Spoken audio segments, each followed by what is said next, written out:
কৃষ্ণেন্দুকে সরানোর কথা বললে জীবন্ত জ্বালিয়ে দেব। कृष्णेंदु पाल जी को यहाँ से हटाने का बात करोगे तो यहाँ पे आग जलेगा पथरकंदी में, बात याद रखना। ফেসবুক লাইভে কৃষ্ণেন্দু সমর্থকের বিস্ফোরক মন্তব্য। নিশানায় বিজেপি গামী বিধায়ক কমলাক্ষ দে পুরকায়স্থ। कृष्णेंदु पाल यहाँ का एमएलए है, था और रहेगा, मिनिस्टर है, आगे जाके और कुछ मिनिस्टर बनेंगे। और कृष्णेंदु पाल के खिलाफ में बोलने मत आना। एक बात बता दे रहा हूँ, कृष्णेंदु पाल जी के बारे में कृष्णेंदु पाल हटाने का बात मत बताना पत्रकारी से, वरना मैं डायरेक्ट गाली दूंगा और सामने मिल जाओगे, जिंदा जला भी दूंगा अगर कृष्णेंदु पाल को कोई हटाने का बात बोलेगा यहाँ से। तो শুনলেন তো, একজন জনপ্রতিনিধিকে জীবন্ত জ্বালিয়ে হত্যার হুমকি। কৃষ্ণেন্দু পালের এই সমর্থকের ফেসবুক লাইভে তীব্র চাঞ্চল্য। উল্লেখ্য, পাথারকান্দির রাজনৈতিক সমীকরণ নিয়ে এনকেটিভি বাংলায় সম্প্রচার হয়েছিল একটি সংবাদ। সে সংবাদের জেরে বৃহস্পতিবার নাম না নিয়ে কমলাক্ষকে নিশানা করেন মন্ত্রী কৃষ্ণেন্দু পাল।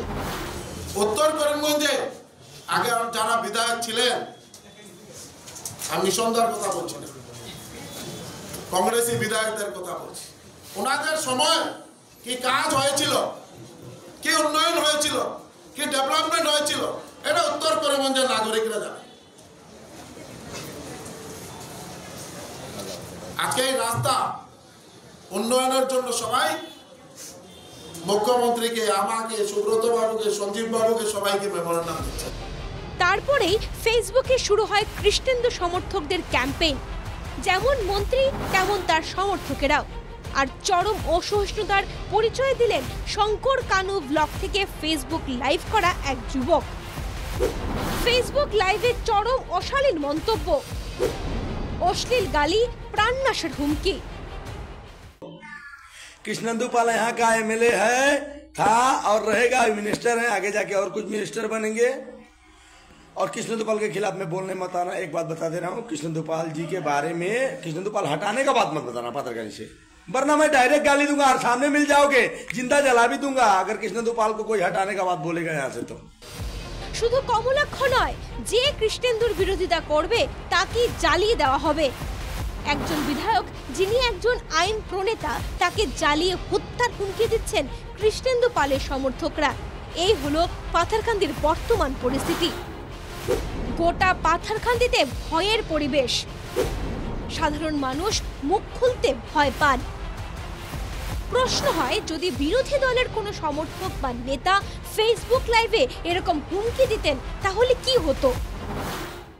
যাদেরকে নিয়ে চর্চা করছি, আমাদের হাইকমান্ড সিদ্ধান্ত নিবে কে কোথা থেকে প্রতিদ্বন্দ্বিতা করে।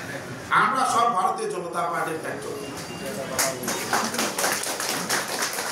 আমরা সব ভারতীয় জনতা পার্টির ফ্যাক্টর। আর এই দলে আগে নিজেকে সংস্কারিত করে ওইভাবে তৈরি করতে হবে।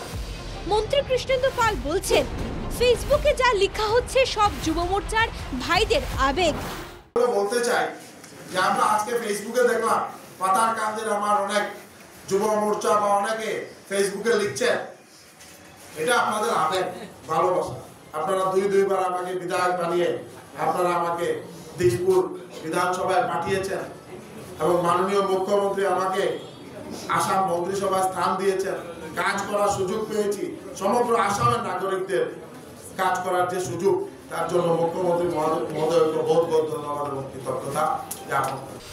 সমর্থক সমাজ মাধ্যমে খুনের হুমকি দিচ্ছে আর মন্ত্রী বলছেন এটা আবেগ। যাদেরকে নিয়ে চর্চা করছি, আমাদের হাইকমান্ড সিদ্ধান্ত নিবে কে কোথা থেকে প্রতিদ্বন্দ্বিতা করে। আমরা সব ভারতীয় জনতা পার্টির ফ্যাক্টর, আমরা সব ভারতীয় জনতা পার্টির ফ্যাক্টর। আর এই দলে আগে নিজেকে সংস্কারিত করে ওইভাবে তৈরি করতে হবে। প্রশ্ন হয়, শ্রীভূমি জেলা বিজেপি প্রশাসন কি এই যুবকের বিরুদ্ধে পদক্ষেপ নেবে? কমলাক্ষ দে পুরকায়স্থ এই ব্যাপারে কি পদক্ষেপ নেন তা হবে লক্ষণীয়। Bureau report, NKTV Bangla.